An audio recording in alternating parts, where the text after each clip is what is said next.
तो बच्चों आज की इस वीडियो के अंदर हम अपनी क्लास 6 साइंस एनसीईआरटी के चैप्टर 12 की रीडिंग करेंगे और आपको एक्सप्लेन करेंगे जो कि हमारा है इलेक्ट्रिसिटी एंड सर्किट्स, यानी कि जो हमारी इलेक्ट्रिसिटी क्या होती है और उसके सर्किट्स क्या चीज़ होती है। तो यार आज का चैप्टर बहुत ही इंटरेस्टिंग होने वाला है, आप इस वीडियो को एंड तक जरूर देखना। तो चलो देखते हैं हमें चैप्टर के इंट्रोडक्शन के अंदर क्या बताना चाहता है। We use electricity for many purposes to make our task easier. तो बच्चों यहाँ पे आप सभी को बताता है कि हम इलेक्ट्रिसिटी का यूज़ अपने टास्क यानी कि अपनी चीज़ों को और अपने काम को आसान बनाने के लिए करते हैं। For example we use electricity to operate pumps that lift water from well और from ground level to the roof top tank. तो बच्चों यहाँ पे आप सभी को बताता है कि हम हमारी इलेक्ट्रिसिटी की हेल्प से जो हमारे ग्राउंड वाटर के नीचे पानी होता है उसको एक पंप यानी मोटर को करंट दे के यानी इलेक्ट्रिसिटी प्रोवाइड करके उसकी हेल्प से अपने पानी को टॉप पे ले आते हैं और जो अपना टैंक होता है उसको फिल कर लेते हैं पानी की हेल्प से। तो यहाँ पे बेसिकली आपको बात तो यही समझाना चाहता है कि जो हमारी इलेक्ट्रिसिटी है वो हमारे बहुत सारे काम्स को आसान कर देती है। What are other purposes for which you use electricity? List some of them in your notebook। तो बच्चों ऐसे ही कुछ इलेक्ट्रिसिटी के यूज़ को आप अपनी नोटबुक के अंदर जरूर लिखना। Does your list include the use of electricity for lighting? और क्या दोस्तों जो आपकी नोटबुक है उसके अंदर आपने इसका यूज़ लिखा है कि हम अपनी इलेक्ट्रिसिटी की हेल्प से लाइटनिंग भी कर पाते हैं, यानी कि हम रोशनी भी ले पाते हैं, क्योंकि जो हमारी इलेक्ट्रिसिटी होती है वो हमारे बल्ब को ग्लो कर देती है और फिर हमें हमारे रूम के अंदर लाइटनिंग मिल जाती है। Electricity make it possible to light our homes, roads, office, markets and factories even after sunset. This help us to continue working at night. A power station provide us with electricity. तो बच्चों यहाँ पे आप सभी को यही बात बताता है कि जो हमारी इलेक्ट्रिसिटी होती है वो हमारी हेल्प करती है लाइटनिंग के अंदर, यानी कि रोशनी को मिलने के अंदर हमारे बल्ब के अंदर से, और यार उसकी वजह से हम सनसेट होने के बाद रात को भी अपने काम को ईजिली कर पाते हैं। However, the supply of electricity may fail or it may not available at some places. In some situation, a torch is sometimes used for providing light. A torch has a bulb that light up when it is switched on. Where does the torch get electricity from? तो बच्चों यहाँ पे आप सभी को बताता है कि हमारी कुछ जगह हमारे देश के अंदर ऐसी भी हैं जहाँ पे अभी तक इलेक्ट्रिसिटी नहीं पहुँची है। तो आप उन लोगों के बारे में सोचिए कि वो अपना जीवन कैसे व्यतीत करते होंगे। और साथ में यहाँ पे आप सभी को एक इंटरेस्टिंग बात और बताता है कि जो आपकी टॉर्च होती है उसके अंदर यार आप जब स्विच को ऑन कर देते हैं तभी वो ग्लो कर जाती है, और जब आप स्विच को ऑन नहीं करते तो वो ग्लो नहीं करती। और उसके अंदर वैसे हम कोई इलेक्ट्रिसिटी तो नहीं देते, बट उसके अंदर जो पावर होती है लाइटनिंग की वो कहाँ से आती है? तो यार ये तो हम सभी को पता है ना, उसके अंदर सेल होता है तो उसकी पावर हमारे इलेक्ट्रिक सेल से आती है। और जो हमारा नेक्स्ट टॉपिक है वो वही है इलेक्ट्रिक सेल। तो चलो अपने टॉपिक को समझ लेते हैं। You might have seen the danger sign shown here display on poles, electric substations and many other places. It is to warn people that electricity can be dangerous if not handled properly। तो बच्चों यहाँ पे आप सभी को ये बात बताना चाहता है कि जो ये आपका ये वाला साइन है ना, आपने बहुत सारे इलेक्ट्रिसिटी के बोर्ड के ऊपर देखा होगा या आपने बहुत सारे पावर स्टेशन के पास जाके देखा होगा।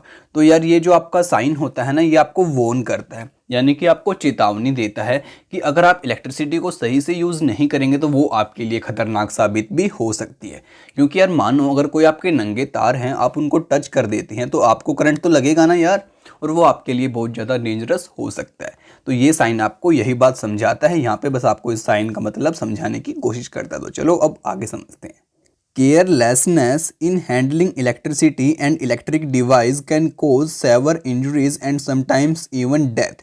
और बच्चों यहाँ पे एक बहुत ही इम्पोर्टेंट बात आप सभी को बताता है कि अगर हम अपनी इलेक्ट्रिसिटी को अच्छे से यूज़ नहीं कर पाते या फिर हम केयरलेसनेस तरीके से यूज़ करते हैं, जैसे मानो आपके घर के पास आपके इलेक्ट्रिक सॉकेट हैं और आपने उनके अंदर अपनी फिंगर दे दी या फिर ऐसे ही कहीं पे तार गिरे हुए हैं आपने उनको ऐसे टच कर लिया और चेक नहीं किया कि भाई इनके अंदर इलेक्ट्रिसिटी हो सकती है या नहीं हो सकती है, तो यार वो आपके लिए बहुत ज़्यादा हानिकारक साबित हो सकती है।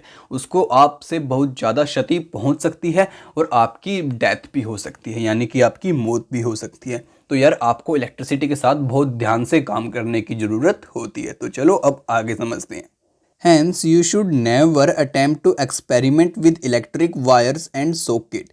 इसलिए बच्चों आपको कभी भी इलेक्ट्रिसिटी के साथ छेड़खानी नहीं करनी चाहिए बेवजह। Also remember that electricity generated by the portable generator is equally dangerous. और बच्चों यहाँ पे ये बात भी बताता है कि जो हमारे इलेक्ट्रिसिटी हमारे पोर्टेबल जनरेटर से जनरेट की जाती है वो भी हमारे लिए बहुत खतरनाक साबित हो सकती है। Use only electric cells for all activity related to electricity. इसलिए जो आप जैसे बच्चे हैं अभी उनको सिर्फ इलेक्ट्रिक सेल का ही यूज़ करना चाहिए इलेक्ट्रिसिटी से जुड़े एक्सपेरिमेंट्स को करने के लिए। और सेल का तो आप सभी को पता ही है, जो दुकान से आपको मिल जाता है, आपके घड़े के अंदर भी डलता है, आपके टॉयज़ के अंदर भी डलता है। तो चलो आगे समझ लेते हैं।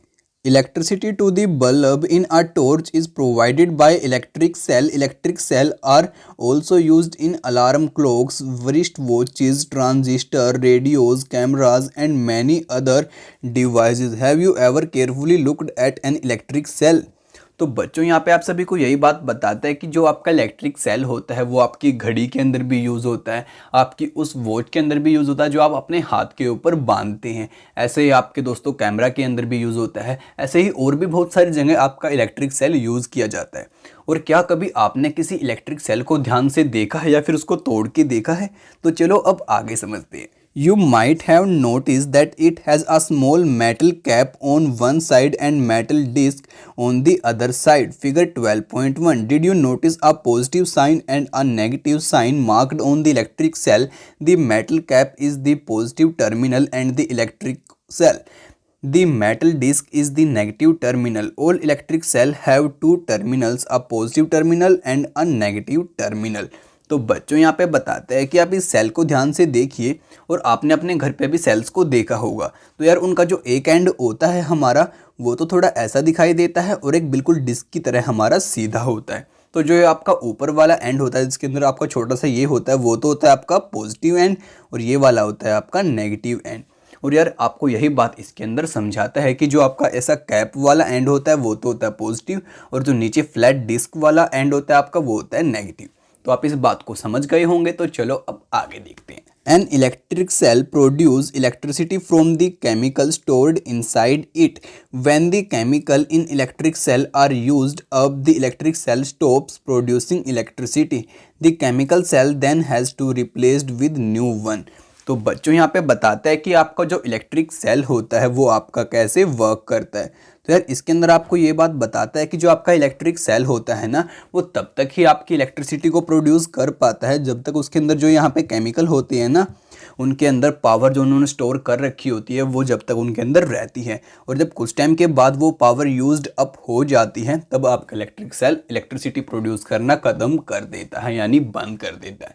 फिर आपको एक नए सेल की ज़रूरत होती है। तो चलो अब आगे समझते हैं।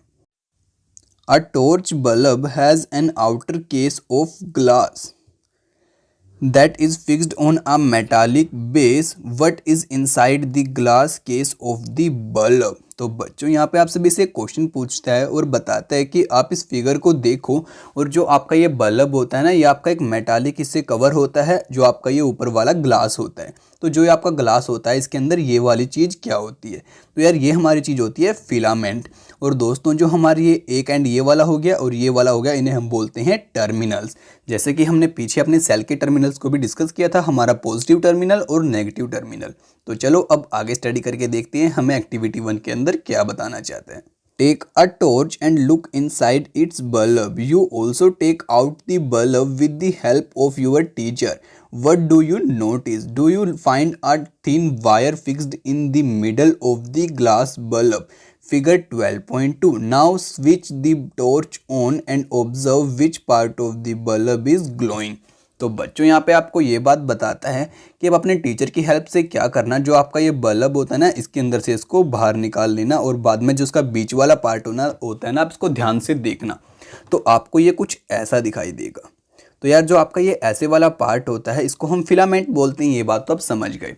और जब आप अपने बल्ब को ग्लो कराएंगे यानी कि उसके अंदर इलेक्ट्रिसिटी देंगे तो आप ये भी देखना कि आपका कौन सा पार्ट ग्लो करता है। तो यार आपका यही वाला पार्ट होता है ना यही आपको लाइट देता है और यही पार्ट आपका ग्लो करता है जो कि हमारा फिलामेंट होता है। तो चलो अब आगे समझते हैं। The thin wire that gives off light is called the filament of the bulb. The filament is fixed off to thick wire which also provides support to it as shown in figure 12.2. One of these thick wire is connected to the metal case of the base of the bulb. The other thick wire is connected to the metal tip at the center of the base. The base of the bulb and the metal tip of the base are two terminals of the bulb. तो बच्चों यहाँ पे आपको ये बात समझाना चाहता है कि मान लो ये तो आपकी फिलामेंट हो गई। अब यार इसको दो सपोर्ट करने के लिए यहाँ पे आपकी दो वायर और होती हैं। तो यार आपकी जो दोनों वायर होती है ना, एक वायर तो आपकी यहाँ पे कनेक्ट होती है, आप यहाँ पे देख सकते हैं, और जो दूसरे वाली वायर है वो आपके नीचे बेस से कनेक्ट होती है। और ये जो दोनों वायर हैं आपकी मिलके एक टर्मिनल के जैसे काम करती हैं, पॉजिटिव और नेगेटिव। तो चलो अब आगे समझ लेते हैं अपने बल्ब को। These two terminals are fixed in such a way that they do not touch each other. The electric bulb used at homes also have a similar design. Caution: never join the two terminals of the electric cell without connecting them through a switch and a device like a bulb. If you do so, the chemical in the electric cell get used up very fast and the cell stop working. और बच्चों यहाँ पे आप सभी को बताता है कि जो आपका ये बल्ब होता है ना, आपने पीछे देखा था, तो दोनों इसके जो टर्मिनल्स होते हैं ना, एक टर्मिनल तो ये हो गया और एक टर्मिनल ये हो गया, इन दोनों के बीच में गैप होता है, ये कभी एक दूसरे से मिले हुए नहीं होते। और यहाँ पे यार आप सभी को एक बात और बताता है कि मानो ये आपका इलेक्ट्रिक सेल हो गया, ठीक है, और ये आपका बल्ब हो गया। ओके यार ड्राइंग थोड़ी ख़राब है पर कोई बात नहीं, आप समझ लेना, ये बल्ब हो गया। ओके तो अब आपको क्या करना है, आपने अगर आपके सेल की वायर को, एक वायर को सेल के यहाँ से पीछे कनेक्ट कर दिया डायरेक्टली, तो क्या होगा, जो इसके अंदर केमिकल मैंने आपको बताए थे ना, सेल के अंदर केमिकल्स होते हैं, वही आपकी इलेक्ट्रिसिटी को प्रोवाइड करते हैं, तो वो जल्दी यूज्ड अप हो जाएंगे और फिर कुछ टाइम के बाद आपका सेल इलेक्ट्रिसिटी बनाना बंद कर देगा। इसलिए बहुत ज़रूरी है कि आप इसके अंदर बल्ब लगाएं या कोई और चीज़ लगाएं। तो मानो आपने यहाँ पे बल्ब को कनेक्ट कर दिया, तो आपका जो सेल था इसके केमिकल जल्दी यूज़ नहीं होंगे और साथ में आपका बल्ब भी ग्लो करेगा। तो इस क्वेश्चन के अंदर, चेतावनी के अंदर आपको यही बात बताता है। तो चलो अब आगे समझते हैं। Thus both the electric cell and bulb have two terminals each. What do you have these two terminals? तो बच्चों यहाँ पे बताता है कि आपके जो सेल है उसके भी दो टर्मिनल होते हैं, पॉजिटिव और नेगेटिव। ऐसे ही आपके बल्ब के भी दो टर्मिनल होते हैं, पॉजिटिव और नेगेटिव। तो यार अब इनका क्या यूज़ होता है, आप ये यूज़ को सोचिए और समझिए। तो चलो अब अपने अगले टॉपिक को डिस्कस करते हैं, जो कि है a bulb connect to an electric cell. और इस टॉपिक के अंदर आपको बताया जाएगा कि आप अपने बल्ब को कैसे इलेक्ट्रिक सेल के साथ में कनेक्ट कर सकते हैं। Let us try to make an electric bulb light up using an electric cell. How do you do that? तो बच्चों अब हम क्या करने वाले हैं, अपने सेल की हेल्प से अपने बल्ब को ग्रो कराने वाले हैं। ग्लो मतलब कि उसको लाइट अप कराने वाले हैं। तो इसमें बहुत मज़ा आने वाला है, आप इस एक्टिविटी को घर पे करके ज़रूर देखना।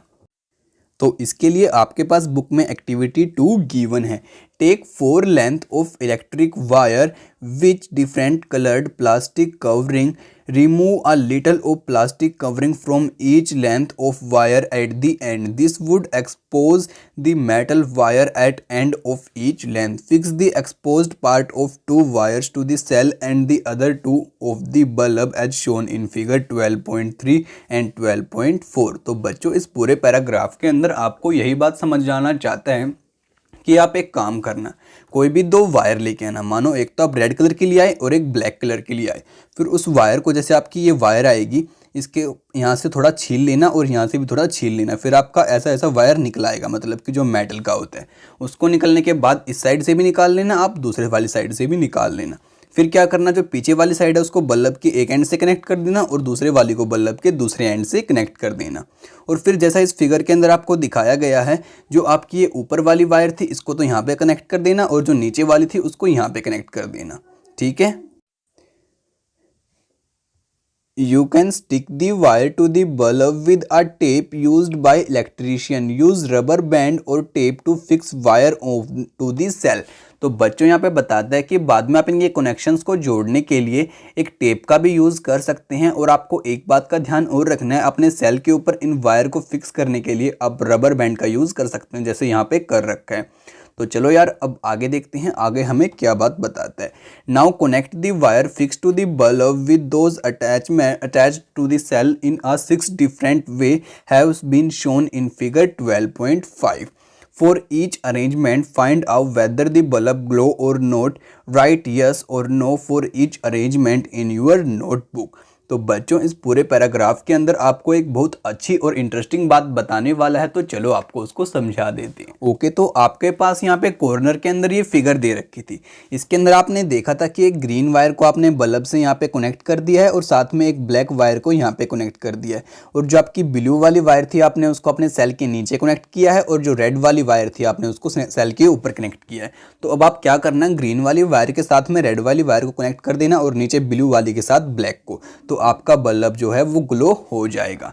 और अब दोस्तों यहाँ पे आपको एक बात और दिखाता है कि अब अगर आप क्या करेंगे, यहाँ से कनेक्शन को कट कर देंगे और यहाँ से कनेक्शन आपका रहेगा तो आपका बल्ब ग्लो नहीं करेगा। ऐसे ही अगर आप ऊपर से कनेक्शन कट कर देंगे और नीचे से रहेगा तब भी आपका बल्ब ग्लो नहीं करेगा। और अगर आप ऐसा करेंगे, दोनों वायर को नीचे इकट्ठा कनेक्ट कर देंगे तब भी ग्लो नहीं करेगा, अगर दोनों को इकट्ठा ऊपर कनेक्ट कर देंगे तब भी ग्लो नहीं करेगा। और अगर आप अपनी नीचे वाली वायर को ऊपर वाली रेड वायर के साथ यानी कि ब्लैक को रेड के साथ और ग्रीन को ब्लू के साथ कनेक्ट कर देंगे तब भी आपका बल्ब जो है वो ग्लो कर जाएगा। तो यार आपको इन सभी को खुद से करके देखना है और फिर अपनी नोटबुक के अंदर राइट डाउन करना है कि यस मेरा बल्ब ग्लो हो गया और नो मेरा बल्ब ग्लो नहीं हुआ। ठीक है। Now carefully look at the arrangement in which the bulb glow. Compare this with those in which the bulb does not glow. तो बच्चों यहाँ पे आप सभी को बताता है कि जो आपने इस फिगर के अंदर अपना समझा था उसको आप एक दूसरे के साथ में कंपेयर करके देखना और उनका पता लगाना जिनके अंदर आपका बल्ब ग्लो नहीं करता है। ठीक है। With those in which bulb does not glow. Can you find the reason for different? और दोस्तों क्या आपको कोई ऐसा रीज़न मिला जिसकी वजह से आपका बल्ब ग्लो नहीं कर रहा था, तो आप उसका खुद से पता लगाना। Keep the tip of your pencil on the wire near one terminal on the electric cell for the arrangement in figure 12.5a. Move the pencil along the wire all the way to the bulb. Now from the other terminal of the bulb move along the other wire connect to the cell. Repeat this exercise for all the other arrangement in figure 12.5. Did the bulb glow for an arrangement in which you could not move the pencil from one terminal to the other? तो बच्चों इस पूरे paragraph के अंदर आपको एक बहुत ही interesting बात समझाना चाहता हूं, तो चलो मैं आपको उसको डिटेल में समझाता हूं कि आपको यहाँ पे क्या चीज़ जो है वो समझाना चाहता है। तो चलो यार उसको समझ लेते हैं फटाफट से। तो यार इसके अंदर आप सभी को बताना चाहता है कि यार मानो आपको क्या करना है, आपकी जो पेंसिल होती है ना वो ऐसी होती है, आपको ये तो पता ही है, उसकी जो नीब होती है वो आगे से थोड़ी पतली होती है। ठीक है। तो आपको क्या करना है, अपनी पेंसिल को यहाँ पे रखना है इस साइड। आपको इस वाली साइड आपने मान लो अपनी पेंसिल को रख दिया या फिर इस साइड रख दिया, इसके अंदर हम इस वाली साइड रखें और फिर अपनी पेंसिल को यहाँ से यहाँ तक ऐसे लेके जाना है ऊपर तक। ठीक है। और जब आपकी पेंसिल यहाँ पे इन दोनों के सेंटर में आ जाएगी तो यार क्या होगा, जो आपकी ये वाली वायर थी इसके साथ में जॉइंट हो जाएगी आपकी पेंसिल की हेल्प से। तो आप ये बात यहाँ पे समझना, ये समझने वाली बात है यार। और जब आपकी दोनों चीज़ें जॉइंट हो जाएंगी तो आपका बल्ब जो है वो ग्लो कर जाएगा। और ऐसे यार इसके अंदर जब आप अपनी पेंसिल को ऊपर से इस साइड लेके जाएंगे तो आपका यहाँ पे जब पेंसिल आएगी तो आपका ये वाला बल्ब भी ग्लो हो जाएगा। तो आप कह सकते हैं कि आपकी पेंसिल की हेल्प से यहाँ पे जो इलेक्ट्रिसिटी थी वो आपकी इस वायर के अंदर से अगली वायर के अंदर पास आउट हो गई और आपका बल्ब ग्लो हो गया। और वैसे भी आपको इस पूरी एक्टिविटी के अंदर यही बात समझाना चाहता है कि जो भी आपकी इलेक्ट्रिसिटी होती है, ठीक है, जब वो पास आउट हो जाती है अच्छे तरीके से तो आपका बल्ब जो है ग्लो कर जाता है, या फिर आपकी कोई भी चीज़ है उसके अंदर पावर आ जाती है काम करने की। जैसे यहाँ पे आपका सर्किट कंप्लीट नहीं होता तो आपकी इलेक्ट्रिसिटी आगे नहीं जा पाती, ऐसे यहाँ पे भी आपका सर्किट कंप्लीट नहीं होता तो इलेक्ट्रिसिटी आगे नहीं जा पाती। यहाँ पे आपका एक वाला सर्किट तो बिल्कुल रह ही जाता है और एक के साथ कनेक्ट होता है तब भी आपकी इलेक्ट्रिसिटी नहीं जा पाती। तो आप इस टॉपिक को अच्छे से समझ गए होंगे, तो आपसे जल्दी ही मिलेंगे अगले पार्ट के साथ। तब तक के लिए यार आप चैनल को सब्सक्राइब करना बिल्कुल मत भूलना और वेट कीजिए हमारी अगली वीडियो का।